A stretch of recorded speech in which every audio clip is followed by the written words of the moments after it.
Août 1956. L'avion en provenance de Léopoldville vient de se poser.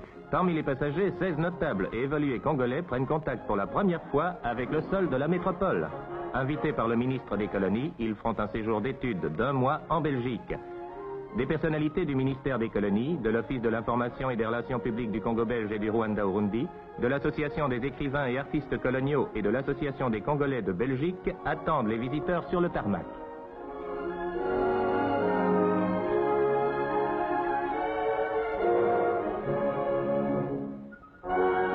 Le même jour encore, le groupe se rend aux soldats inconnus. Il y a là, venus de la province de Léopoldville, 3 commis, dont l'un est speaker à Radio Congo belge. De la province de l'Équateur, un chef de secteur, un opérateur de cinéma et le chef du centre extra-coutumier de Libengue. De la province orientale, 2 commis et le chef du centre extra-coutumier de Bouta. Du Katanga, le juge-président du tribunal de centre d'Elisabethville et le chef du centre extra-coutumier de Kamina. Du Kasaï, un chef de centre adjoint et un chef de secteur adjoint. Enfin, du Kivu, le grand chef du Bouicha depuis 30 ans, son fils et un commis. C'est le grand chef Daniel Ndézé qui a ranimé la flamme sacrée.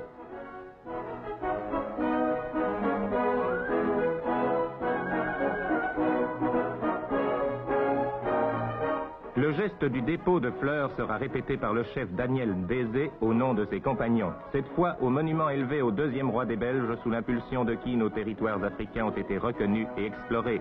Léopold II, dont la sagesse, la clairvoyance, le sens politique et le réalisme ont uni le Congo à la Belgique.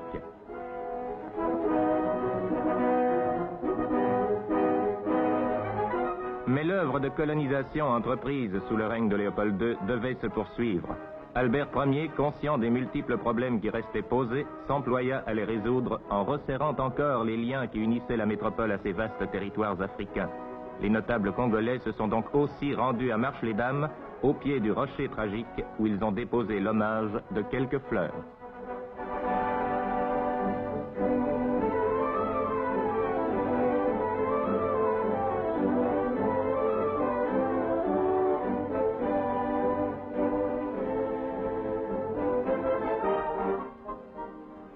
Au centre de la capitale, à 2 pas du palais royal, en vue de la masse imposante du palais de justice, se blottit dans un coin de la place royale l'immeuble qui abrite les services du ministère des colonies. C'est là que le ministre, M. Buisseret, reçoit les visiteurs au lendemain de leur arrivée. Dans son allocution de bienvenue, le ministre rappelle que cette visite est la 3e organisée par son département en vue de faire connaître la métropole et ses activités aux élites congolaises.